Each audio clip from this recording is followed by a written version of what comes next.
మనమందరం కూడా కళ్ళు మూసుకున్నట్లయితే చిన్న ప్రార్థన చేసుకుని వాక్య భాగాన్ని ధ్యానించుకుందాం. పరిశుద్ధులు పరిశుద్ధులు పరిశుద్ధులు వెంటండి మీ పరిశుద్ధమైన పాదములకు స్తోత్రం చెల్లించుకుంటున్నాం. ప్రభా, ఈ ప్రాముఖ్యమైన సమయంలో దేవదాసురాలుగా మీ సన్నిధానంలో నిలబడి ఉంటుండగా నన్ను పూర్తిగా మీ సిలువ చేతను మనం చేసుకుని నాకు మాకు కావలసిన వర్తమానంతో అయా తండ్రి మమ్మల్ని బలపరచండి.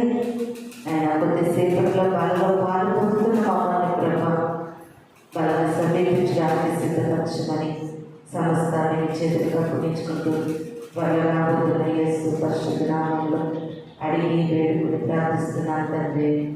ఆమేన్. ఈ చక్కటి సమయం ఇచ్చినటువంటి దేవాదేవుని వందనాలు. కూడి వచ్చిన మీ అందరికీ కూడా వందనాలు చెల్లిస్తున్నాను. వాక్య భాగాన్ని చదువుకుందాం. ఈ దినం బల్లారాధన కనుక బల్లారాధనలో దేవుని యొక్క బలను సమీపించబోతున్నటువంటి మనము ఆ బలలో ఉన్న శక్తి ఏంటి, ఆయన మన కొరకు ప్రాణం ఎందు నిమిత్తమైతే పెట్టారు, ఎందు నిమిత్తమైతే తన రక్తాన్ని చిందించారనేది ఇది నాన్ని మనం కొన్ని విషయాలు తెలుసుకుందాం. కొరింథీయులకు రాసినటువంటి మొదటి పత్రిక 11వ అధ్యాయం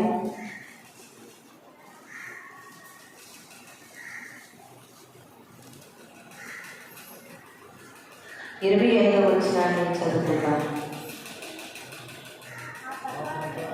ఆ ప్రకారమే భోజనమైన పిమ్మట ఆయన పాత్రను ఎత్తుకుని ఈ పాత్ర నా రక్తము వలనైన క్రొత్త నిబంధన మీరు దీనిలో త్రాగున్నప్పుడల్లా నన్ను జ్ఞాపకం చేసుకుంటే దీనిని చేయని చెప్పాను. మనం చదువుకున్నటువంటి ఈ వాక్య భాగంలో ఇంకొద్దిసేపటిలో ప్రభు యొక్క రక్తాన్ని మనం స్వీకరించబోతూ ఉన్నాం. ఈ మాటను బట్టి ఆ రక్తం కొరకు పరిశుద్ధాత్మ దేవుడు ఏమని మాట్లాడుతున్నారంటే, ఇది ఈ పాత్ర నా రక్తము వలనైన క్రొత్త నిబంధన. క్రొత్త నిబంధన అంటే ఏంటి? దేవుని యొక్క రక్తం. క్రొత్త నిబంధన అంటే ఏంటి?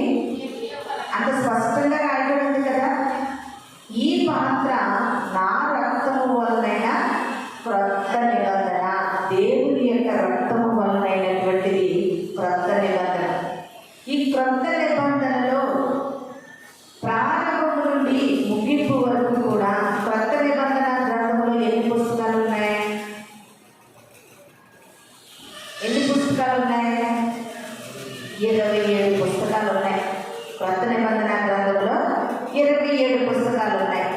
ఈ మత్తయి సువార్త దగ్గర నుండి ప్రకటన గ్రంథం వరకు కూడా రక్తం అంట. ప్రియమైన దేవుని సంగమా, మనం అనుకుంటున్నాం వైట్ పేపర్ మీద నల్లటి అక్షరాలను మనం అనుకుంటున్నాం. కాదు, ప్రతి అక్షరం కూడా దేవుని యొక్క రక్తపు గుర్తుతో ముద్రించబడింది. ఈ వాక్యం చూడండి. ఈ నా రక్తము ఎలాంటిది అనుకుంటున్నారు? క్రొత్త నిబంధన.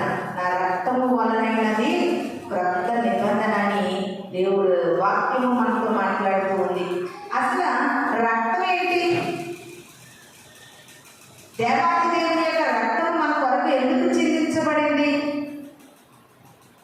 ఒకసారి మనం ఆలోచన చేసుకుందాం. దేవుడు సర్వ సృష్టిని ఎలా కలుగు చేశాడు?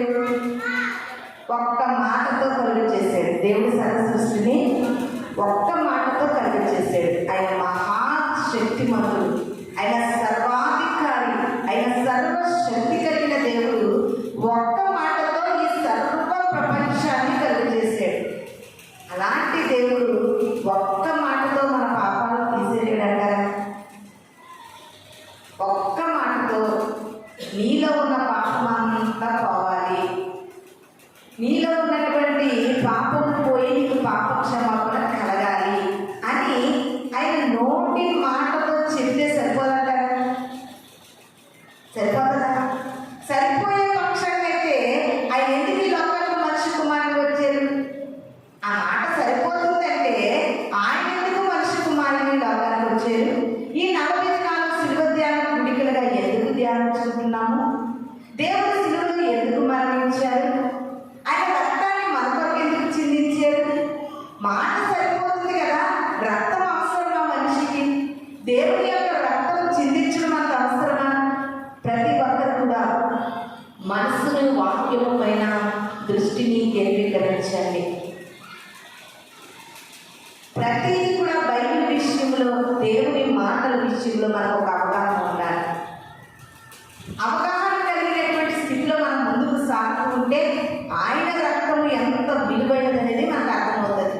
ఏదో నెలకొకసారి రొట్టి ఇచ్చేస్తున్నాం, ద్రాక్షరసం ఇచ్చేస్తున్నాం, తినేస్తున్నాం, తాగేస్తున్నాం, వెళ్ళిపోతున్నాం అంటే ఎప్పటికీ నీలో మార్పు రాదు. నీలో మార్పు మారు మనసు కలగాలంటే అసలు దేవుడు మన కొరకు రక్తాన్ని ఎందుకు చిందించాలి? అసలు ఆ రక్తము మనకెందుకు పాప క్షమాపణ కలిగించాలి అనేది మనం ఈ దినాన్ని నేర్చుకోబోతున్నాం ప్రియమైన దేవుని సంగమా. అందుకనే దేవాది దేవుడు నిర్గమకాండం ఒకసారి చదువుకుంటే రక్తం వలన పాపం పోతుంది అనేటటువంటి మాటలు ఎన్నో దేవుడు రాసినట్లుగా, రాయించినట్లుగా మనకు కనబడుతుంది. నిర్గమకాండము 12వ అధ్యాయము 13వ వచనాన్ని మనం చదువుకుందాం. నిర్గమకాండము 12వ అధ్యాయము 13వ వచనం. మీరు ఉన్న ఇండ్ల మీద ఆ రక్తం మీకు గుర్తుగా ఉండును. ఆ రక్తమును చూచి మిమ్మును నశింపచేయక దాటిపోదును. నేను ఐగుప్తు దేశమును పాడు చేయుచుండగా మిమ్ము సంహరించుటకు తెగులు మీ మీదికి రాదు. అదేవిధంగా అదే 12వ అధ్యాయం 7వ వచనం కూడా ఒకసారి చూసుకుందాం. ఈ నెల 14వ దినము వరకు మీరు దానిని ఉంచుకునవలెను. తరువాత ఇశ్రాయేలీయుల సమాజపు వారందరూ తమ తమ కోటములలో సాయంకాలము దాన్ని చంపి దాని రక్తమును తీసి తాము దాన్ని తిని ఇండ్ల ద్వారబంధపు 2 నిలువ కమ్ముల మీదను పైకవి మీదను చల్లారు. ఇక్కడ ఇశ్రాయేలీయుల ప్రజలు ఐగుప్తు దేశంలో బానిసలుగా పనిచేస్తూ ఉన్నప్పుడు యెహోవా దేవుడు మోషే గారికి సెలవిచ్చినటువంటి మాట ఏంటంటే, నేను ఐగుప్తులో అనేకమైన తెగుళ్ళు పంపించబోతున్నాను. ఐగుప్తు ప్రజలకు అనేకమైన తెగుళ్ళు నేను పంపించబోతున్నానని మోషే గారితో సెలవిచ్చినప్పుడు 10వ తెగులు ఏంటంటే, దేవుడు కొన్ని తెగుళ్ళు పంపించాడు ఐగుప్తు దేశానికి. అందులో 10వ తెగులు ఏంటంటే, ఐగుప్తు దేశంలో ఉన్న ప్రతి ఇంటిలోని తొలిచూలి బిడ్డలు చనిపోతారు. ప్రధానమైన బిడ్డలు, ప్రథమ ఫలాలు చనిపోతారు. అది ఐగుప్తు దేశంలో రాజు మొదలుకుని ఆ యొక్క దేశంలో సైనికుని వరకు కూడా ఏం జరగబోతుందంటే, ఆ ఇంటిలో ఎవరైతే మొదట పుడతారో వారు చనిపోతారు. మనుషులే కాదు, పశువులలో కూడా మొదట పుట్టి చనిపోతుంది అని దేవుడు మోషే గారి ద్వారా తెలియజేసినప్పుడు మోషే అంటున్నారు, ప్రభువా, ఐగుప్తు దేశంలో మొట్టమొదటి సంతానం చనిపోతే మేము కూడా ఐగుప్తు దేశంలోనే ఉన్నాం కదయ్యా, మరి మా సంగతి ఏంటి అని మోషే గారు అడిగితే దేవుడు ఒక సూచన తెలియజేస్తున్నారు. ఆ దేశంలోనే మీరున్నారు, ఆ ప్రాంతంలోనే మీరున్నారు, అక్కడ ప్రజలు తొలిచూలి బిడ్డలు చనిపోతారు. మరి మీ సంగతి ఏంటంటే గొర్రె పిల్లలు చంపి దాని యొక్క రక్తాన్ని మీ ద్వారబంధపు నిలువ కమ్ముల మీద, ద్వారబంధపు కమ్ముల మీద, ఆ కమ్ముల మీద రక్తాన్ని ఎవరైతే గుర్తుగా రాసుకుంటారో వారి ఇంటిలోనికి సంహారదూత అంటే మరణము సమీపించకుండా దాటి వెళ్ళిపోతుంది అని దేవుడు మోషే గారికి తెలియజేస్తే, ఇశ్రాయేలీయుల ప్రజలు ఉండేటటువంటి ఇంటి ద్వారబంధముల మీద రక్తమును వారు రాసినట్లుగా మరణపు దూత ఇంటిలోనికి ప్రవేశించకుండా దాటి వెళ్ళిపోయినట్లుగా మనం చదువుకున్నటువంటి వాక్య భాగంలో మనకి తెలియజేయబడుతుంది. అంతేకాదు, రక్తము అనేది ప్రాణమున్న ప్రతి మనిషిలోని కూడా రక్తం అనేది ప్రవహిస్తూ ఉంది. రక్తము ప్రవహించబడాలంటే మనిషికి ఒక శరీరం అనేది అమర్చబడాలి. చూడండి, మన శరీరంలో ఎక్కడ తెగిపోయినప్పటికీ ఏమొస్తుందండి? రక్తం వస్తుంది. మరి రక్తము చిందింపకుండా పాపము పోదు అని క్రొత్త నిబంధన గ్రంథంలో ప్రవచనాలు భక్తులు తెలియజేస్తూ ఉన్నారు. మరి రక్తము చిందించబడాలంటే శరీరము దాల్చినటువంటి పరిశుద్ధులు భూమి మీదకి రావాలి. అంతేనా? శరీరం లేకుండా మరి మనలో రక్తం ఎలా వస్తుంది? రాదు కదా. పాత నిబంధన గ్రంథంలో కోడెలను బలి ఇచ్చి, మేకలను బలి ఇచ్చి, గొర్రెలను బలి ఇచ్చి, ఎడ్లను బలి ఇచ్చి, ఆ యొక్క బలుల ద్వారా ఆ రక్తాన్ని బలిపీఠం మీద చిందించి వారి పాప క్షమాపణ కలిగింది అని మోషే ధర్మశాస్త్రము తెలియజేసింది. ప్రియమైన దేవుని సంగమా, అయినప్పటికీ కూడా ప్రజలలో పాప క్షమాపణ కలగలేదు, ప్రజలలో మార్పు రాలేదు, మారు మనసు రాలేదు. అందు నిమిత్తముగా యేసుక్రీస్తు ప్రభు వారు గొర్రెలకు బదులు, ఎడ్లకు బదులు, పావురానికి బదులు, గుబ్బలకు బదులు తానే బలియాగముగా ఈ భూమి మీదకి వచ్చినట్లుగా చరిత్ర పరిశుద్ధ గ్రంథము మనకి వివరిస్తూ ఉంది. అందుకనే దేవాది దేవుడు ఈ లోకానికి ఎలా వచ్చారండి? మనుష్య కుమారుగా వచ్చారు. మనుషునికి ఏముంటుంది? శరీరం ఉంటుంది. మనిషికి ఏముంటుంది? ప్రాణం ఉంటుంది. మనిషికి ఏముంటుంది? ఆత్మ ఉంటుంది. మన ప్రాణాత్మ దేహ శరీరాలు కలిగిన వాడే మనిషి. ఆ మనిషి రూపం అతను ఎందుకు ధరించారంటే ఆయన రక్తము చిందించబడాలి. రక్తము చిందించబడకుండా పాపము పోదు. ప్రియమైన దేవుని సంగమా, ఆ రక్తము కూడా ఎలా ఉండాలంటే పరమాత్మ పరిశుద్ధమైన రక్తము చిందింపబడాలి. యజ్ఞాలలో, వేదాలలో ఇలాంటి మాటలు అనేకమైనవి రాయబడి ఉన్నాయి. ప్రియమైన దేవుని సంగమా, ఎందుకంటే భూమి మీద పుట్టిన ప్రతి మనిషి కూడా పాపములోనే పుట్టాడు, పాపములోనే పెరుగుతున్నాడు. ఆ పాపములో నుండి పుట్టి పాపములో పెరిగిన వారి రక్తము ద్వారా పాప క్షమాపణ కలగదు. పరిశుద్ధ రక్తము చిందించబడాలి అని దేవాది దేవుడు మనుష్య కుమారుడిగా ఈ లోకానికి రావడము జరిగింది. ప్రియమైన దేవుని సంగమా, అందుకే ఆయన అంటారు, నేను మనుష్య కుమారుని లోకానికి వచ్చిన కనుక ఇదిగో ఈ పాత్ర నా రక్తము వలనైనటువంటి క్రొత్త నిబంధన. మీరు దీనిలో నుంచి త్రాగితేనే మీరు జీవిస్తారు. మీరు దీనిలో నుంచి త్రాగితేనే మీకు పాప క్షమాపణ. మీరు దీనిలో నుంచి త్రాగితేనే మీకు నిత్య జీవం.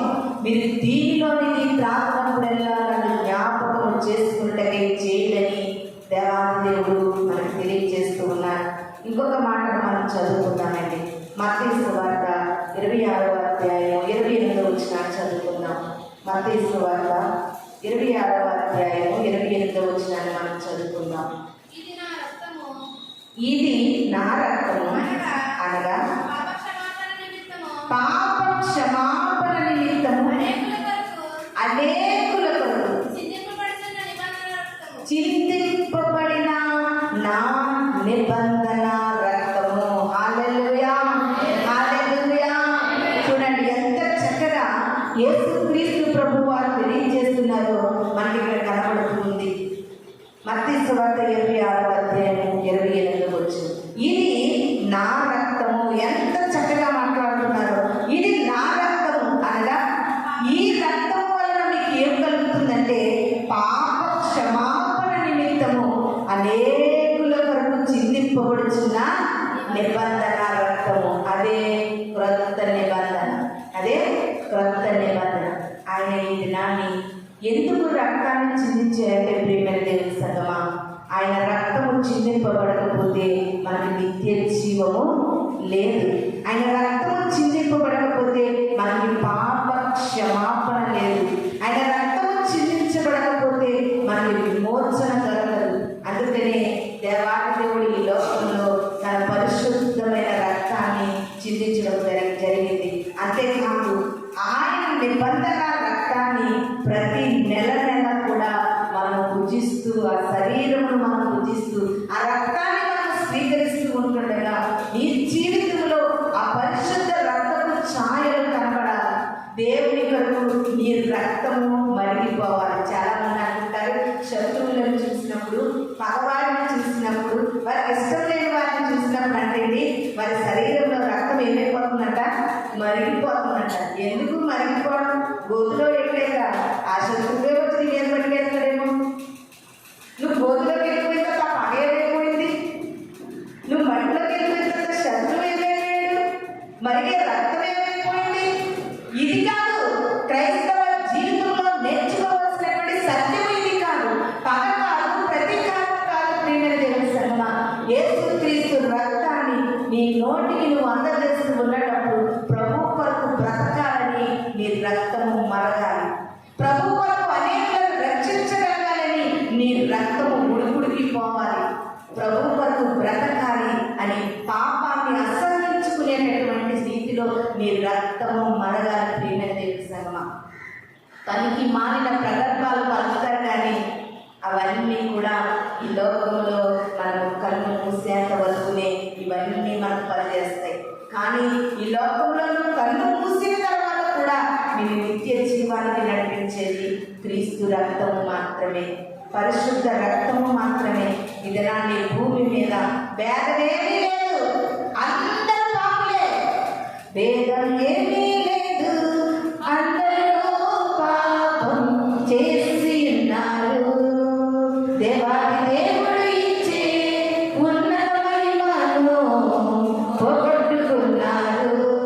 ఏ కులమైనా, మతమైనా, జాతైనా, రంగైనా దేవుడి దృష్టిలో అందరూ పాపులే. హల్లెలూయా, హల్లెలూయా. కులము, ఏ కులస్తులైనా, ఎక్కడైనా, ఏ మనుషులైనా ఈ లోకంలో అందరూ కూడా పాపులు. ప్రియమైన దేవుని సంగమా, ఒకవేళ పాపులు అని పైకి కనిపించేవారు కొంతమంది ఉంటే హృదయంలో పాపమును కప్పుకుని, హృదయంలో పాపమును దాచుకుని బ్రతుకున్న వారు కొంతమంది. ఇంచుమించుగా అందరినీ మనం గమనించినట్లయితే ఈ లోకంలో అందరూ కూడా పాపులు. ఈ అందరి పాపుల యొక్క పాప క్షమాపణ పొందాలంటే పాపం అంటని పరిశుద్ధిని యొక్క రక్తము చిందించడము లోకానికి పాప క్షమాపణ కలిగిస్తుంది. ప్రియమైన దేవుని సంగమా, ఇది నా రక్తము. ఎంత చక్కటి మాట, ఇది నా రక్తము.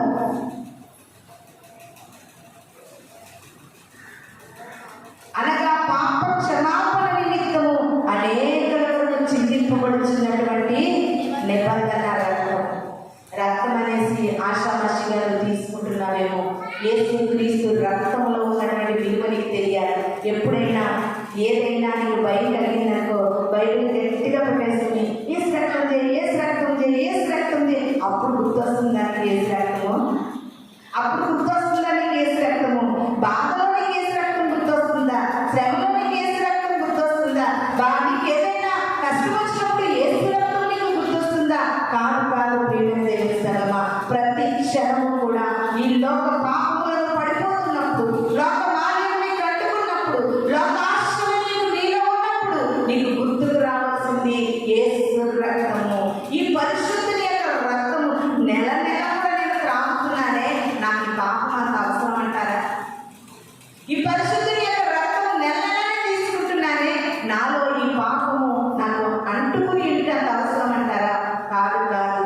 ఈ పరిశుద్ధుని యొక్క రక్తము ద్వారా నాకు పాప క్షమాపణ కలగాలి అనే ఆలోచనతో ప్రభు వలన మనం సమీపించాలని మీకు తెలియజేస్తూ ఉన్నాను. ఇంకో మాట చదువుకుందాం. యోహాను సువార్త 6వ అధ్యాయము 54వ వచనం నుండి చదువుకుందాం. కుడి వచనం చదువుకుందాం. యోహాను సువార్త 6వ అధ్యాయము 52వ వచనం, 53వ వచనం నుండి చదువుకుందాం. కావున యేసు ఇట్లెను, మీరు మనుష్య కుమారుని శరీరము తిని ఆయన రక్తము త్రాగితేనే కానీ మీరు జీవము కలవారు కారు. హల్లెలూయా, హల్లెలూయా. ఎంత చక్కటి మాట దేవుడు తెలియజేస్తున్నారు. మీరు ఆయన శరీరము తినాలి, ఆయన రక్తము త్రాగినప్పుడు మీరు ఎలా ఎలా జీవిస్తారంటే జీవము కలవారుగా జీవిస్తారు. ప్రియమైన దేవుని సంగమా, మనము నమ్ముకున్నటువంటి దేవుడికి మరణము లేని దేవుడు, మరణము బంధించి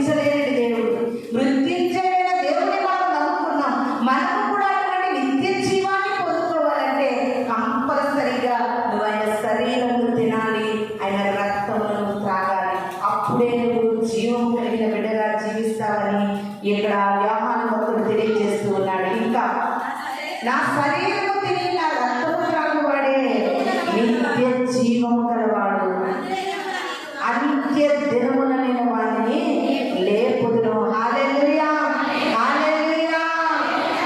ఎప్పుడు లేపుతాడంటే ప్రతి నెల నీవు రొట్టె తినేసి ఈ ద్రాక్షరసం తాగేసి నా వయసు అయిపోయిన తర్వాత, నా ఆయుష్ తీరిపోయిన తర్వాత, నేను చచ్చిపోయిన తర్వాత, సమాధిలో పెట్టిన తర్వాత ఎప్పుడు దేవుడు లేపుతాడంటే వచ్చినప్పుడు ఆయన తిరిగి మరలా ఈ లోకంలోని రెండవ సమయంలో ఆయన ఈ లోకానికి వచ్చినప్పుడు అంటే ఎవరైనా రొట్టె తింటున్నారో నెల నెల, ఎవరైనా రక్తం తాగుతున్నారో వారిని అంత్య దినాన ప్రభు మరలా లేపుతాడంట. ప్రియమైన దేవుని సంగమా, ఎంత గొప్ప మాట చూడండి.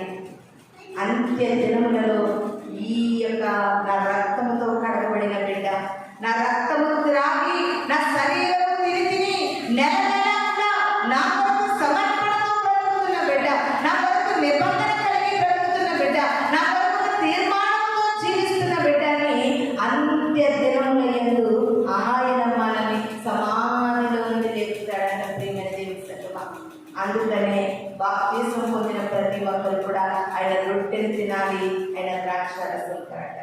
ఒకవేళ నువ్వు రక్షణ తీసుకోకుండా, నువ్వు బాప్తిసం తీసుకోకుండా, నెల నెల రొట్టెను తినకుండా, ద్రాక్ష రసం తాగకుండా నీవు చనిపోయి సమాధిలో ఉన్నప్పుడు అంత్య దినాన ఆయన నిన్ను లేపడు. ప్రియమైన దేవుని సంగమా, ఈ బల్ల ఆరాధనకి అంత ప్రాముఖ్యమైనటువంటి అంశము ఉంది అని మీకు తెలియజేస్తూ ఉన్నాను.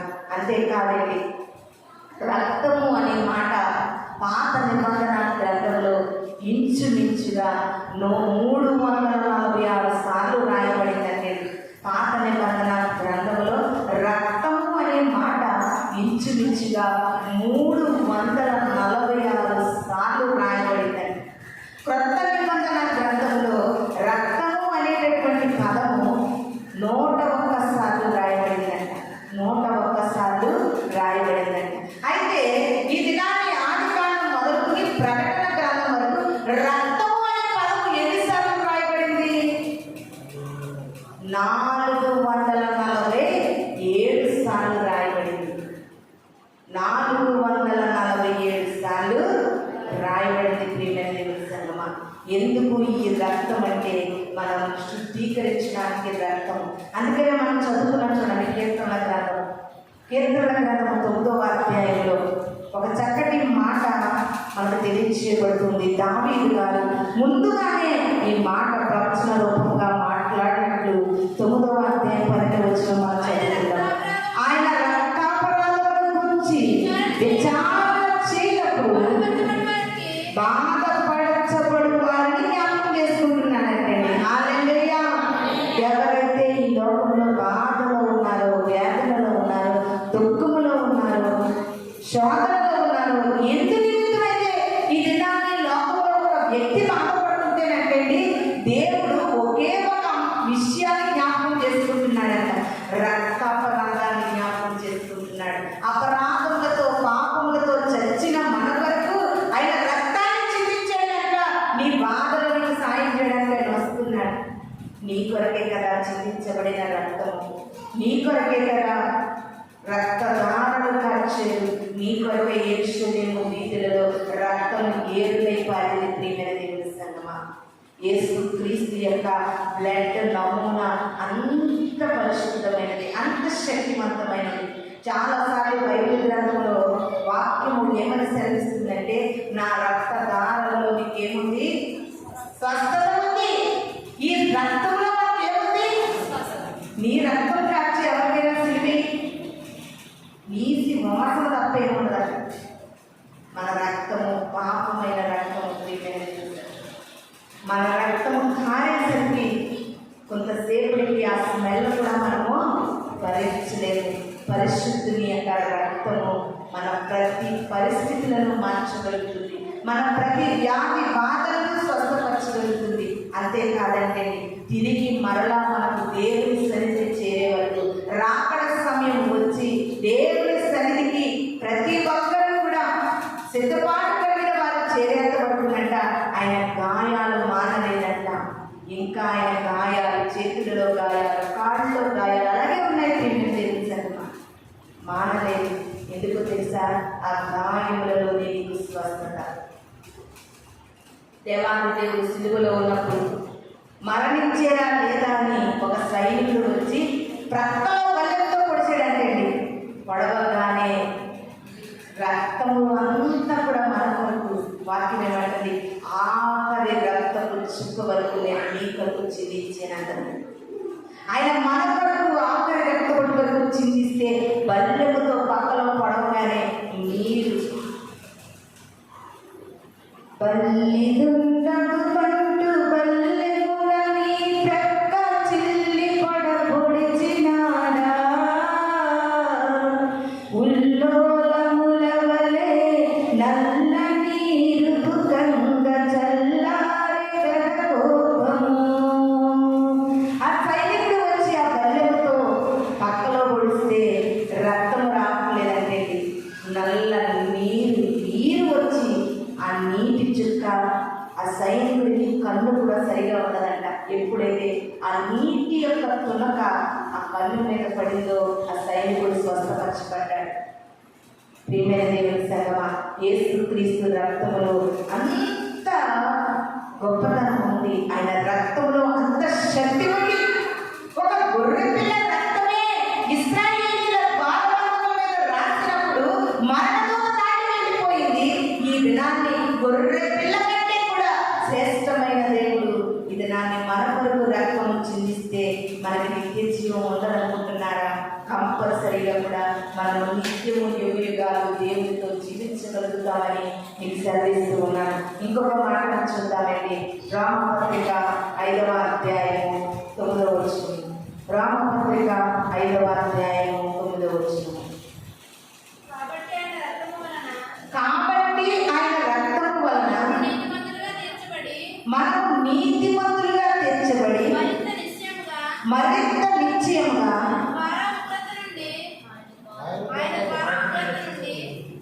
ఆయన ద్వారా ఉగ్రత నుండి రక్షింపబడుదుము. హల్లెలూయా, హల్లెలూయా. యేసుక్రీస్తు రక్షణము పాప క్షమాపణ కలిగిస్తుంది. యేసుక్రీస్తు రక్తము నువ్వు ప్రతి నెల స్వీకరించడం ద్వారా అంత్య దినముల యందు ఆయన లేపుతాడు. యేసుక్రీస్తు రక్తము ద్వారా అంటే మనము ఉగ్రత దినము నుండి తప్పించబడతామంట. హల్లెలూయా, హల్లెలూయా. ఎంత చక్కటి మాట ఇక్కడ రాయబడి ఉందో చూడండి ప్రియమైన దేవుని సంగమా. కాబట్టి ఆయన రక్తము వలన మనము నీతిమంతులుగా తీర్చబడినప్పుడు మరింత నిశ్చయముగా ఆయన ద్వారా ఉగ్రత నుండి రక్షించబడతాము. మనము ఉగ్రత నుండి రక్షించబడాలంటే యేసుక్రీస్తు రక్తము మనం ప్రతి నెల కూడా స్వీకరించాలి. ప్రతిసారి కూడా ఆయన రక్తంలో పాలు పొందాలి. ఆయన శరీరంలో పాలు పొందాలి. ఆయన శరీరము పరిశుద్ధమైన శరీరము, ఆ పరిశుద్ధమైన నిష్కలంకమైన నిష్కపటమైనటువంటి ఆయన రక్తము కనుక మనము స్వీకరిస్తే ప్రియమైన దేవుని సంగమా ఉగ్రత దినాన్ని మనము తప్పించబడతాం. ఏది ఉగ్రత దినము? ఉగ్రత దినం అంటే ఏంటి? భయంకరమైన ప్రమాదము మనము మరణించడానికి సిద్ధముగా ఉంది.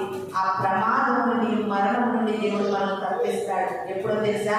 ఆయన రక్తములను స్వీకరించినప్పుడు, ఆయన పరిశుద్ధ రక్తాన్ని త్రాగినప్పుడు ఆయన నేను ఉగ్రత నుండి విడిపిస్తాడని రామపత్రికలో మనకు తెలియచేయబడుతుంది. ఎఫెసీయులకు రాసిన పత్రిక 2వ అధ్యాయము 11వ వచనాన్ని చదువుకుందాం. ఎఫెసీయులకు రాసిన పత్రిక 2వ అధ్యాయము 11వ వచనం. అయినను మునుపు దూరస్తులైన క్రీస్తు యేసునందు యేసు రక్తము వలన క్రీస్తు రక్తము వలన సమీపస్తులై ఉన్నారు. హల్లెలూయా. ఎప్పుడైతే యేసుక్రీస్తు మనందరి పాపముల వరకు రక్తము చిందించారో మునుపు దూరస్తులుగా ఉన్నామంటే ఇప్పుడు దేవుని రక్తం మనం ఎలా చేస్తుంది? దేవునికి సమీపస్తులుగా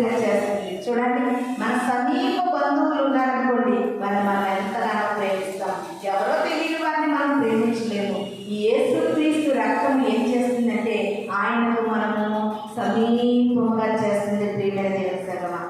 దూరస్తులైన యేసుక్రీస్తు రక్తం ఏం చేస్తుందంటే సమీపస్తులను చేస్తుంది.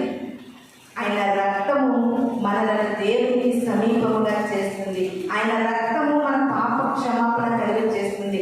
ఆయన రక్తము మనకు నిత్య జీవాన్ని అనుగ్రహిస్తుంది. ఆయన రక్తము మనలను ఉగ్రత నుండి తప్పిస్తూ ఉంది. ఇంకా యేసుక్రీస్తు రక్తము వలన, ఇంకా దేవుని యొక్క రక్తము వలన మనకు కలగబోయేటటువంటి గొప్ప కార్యాలు మనం చూద్దాం. లాస్ట్గా మొదటి యోహాను సువార్త యోహాను పత్రిక 1వ అధ్యాయం 7వ వచనాన్ని చదువుకుందాం. యోహాను రాసినటువంటి మొదటి పత్రిక 1వ అధ్యాయం 7వ వచనాన్ని మనం చదువుకుందాం. అయితే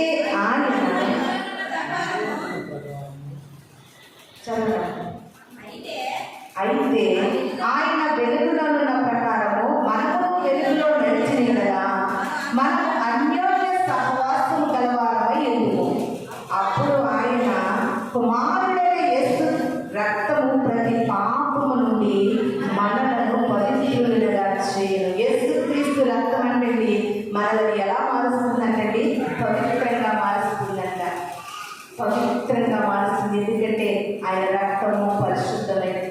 ఎవరైతే ఆ పరిశుద్ధమైన రక్తాన్ని స్వీకరిస్తున్నారో వారి ప్రతి పాపముల నుండి వారిని విడిపించి పవిత్రులుగా చేస్తుందని యోహాను రాస్తూ ఉన్నారు. ప్రియమైన దేవుని సంగమా, ఇది నాన్ని యేసుక్రీస్తు యొక్క రక్తము ద్వారా మనం అనేకమైనటువంటి ఉపకారాలను పొందుకుంటున్నాం.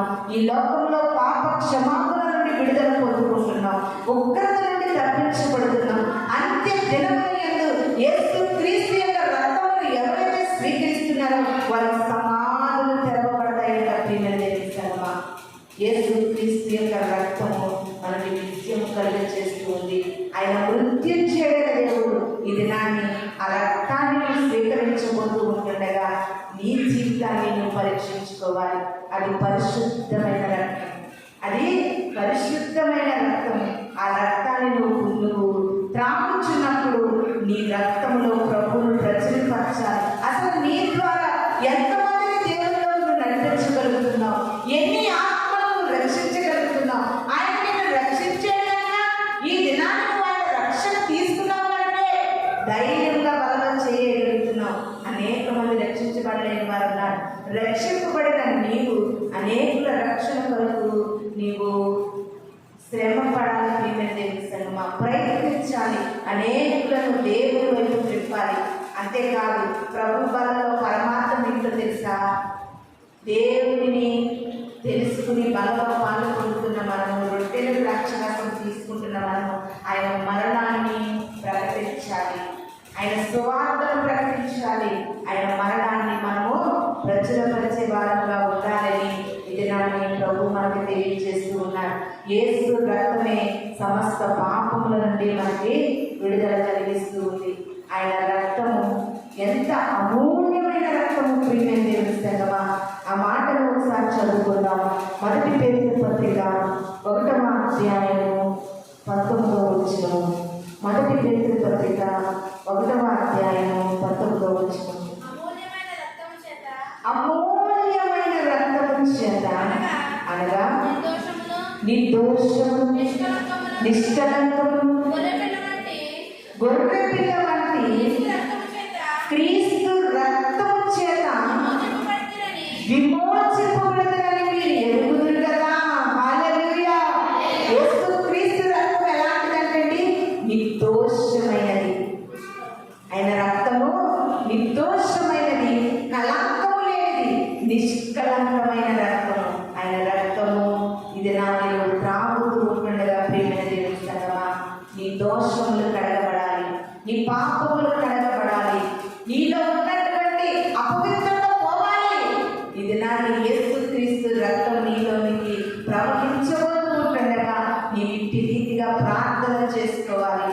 అయ్యా, నీ రక్తము నన్ను పవిత్రపరచాలి, నీ రక్తము నన్ను నిర్దోషపరచాలి, నీ రక్తము ప్రభా నాలో ఉన్నటువంటి ప్రతి మలినాన్ని కడగాలి తండ్రి. యేసు రక్తము పరిశుద్ధమైన రక్తము. నన్ను పరిశుద్ధురాలిగా చేయగలిగేది యేసు రక్తము. ఆ రక్తాన్ని నేను స్వీకరించడానికి ఈ ఆయుష్నించి, ఆరోగ్యాన్నిచ్చి, నీ సన్నిధిలో నీ పళ్ళను సమీపించే అవకాశం నాకు ఇచ్చావు ప్రభా. ఈ అవకాశం ద్వారా నీ రక్తముతో నన్ను పరిశుభ్రపరచండి. మనమందరం కూడా ప్రార్థన సిద్ధపడుతూ కలిగి ఉండాలని ఈ కొద్ది మాటలు దేవుడు మన వెంటిలో దీవించి ఆశీర్వదించినగాక. పరిశుద్ధుడా, గొప్ప దేవా, మహోన్నతుడా, నీకు స్తోత్రములు చెల్లించుకుంటున్నాం ప్రభా. ఈ సమయంలో దేవా, అయా తండ్రి, మీ రక్తము ఎంత శక్తివంతమైనదో ప్రభా. మా కొరకు చిందించినటువంటి రక్తము ద్వారా తండ్రి మమ్మల్ని సరిచేయండి ప్రభా. మమ్మల్ని పవిత్రపరచండి, మమ్మల్ని పరిశుద్ధపరచండి. యేసు క్రీస్తు రక్తము మాలో మరిగి ప్రభా అనేకులను ప్రభా నీ ఎదురు నడిపించేవారిగా మమ్మల్ని బలపరచమని విన వాక్యము ప్రతి హృదయంలో మీరు కట్టి నూరంతలు ప్రతిఫలించే